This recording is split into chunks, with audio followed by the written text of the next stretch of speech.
जमीन के सर्वे का आदेश दिया है। पूरा अपडेट लेते हैं प्रांशु से। ये बताइए कि कोर्ट का दरअसल पूरा फैसला क्या है, इसका मतलब क्या निकाला जाए।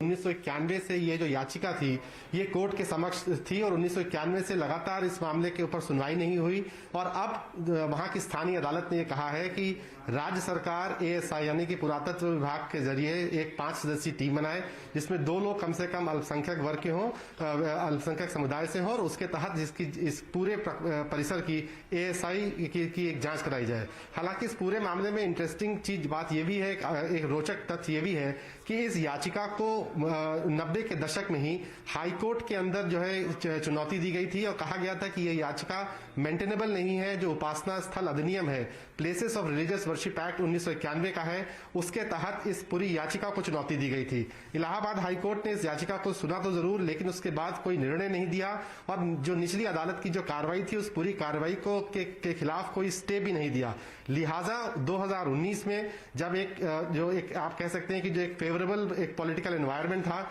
उसके तहत हिंदू पक्ष ने निचली अदालत में इस याचिका को फिर से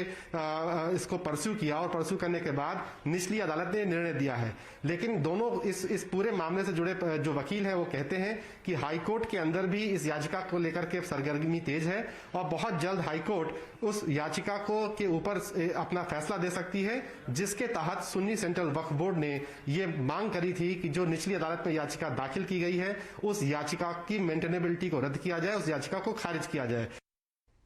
बहुत बहुत शुक्रिया प्रांशु। और अगर आप नौकरी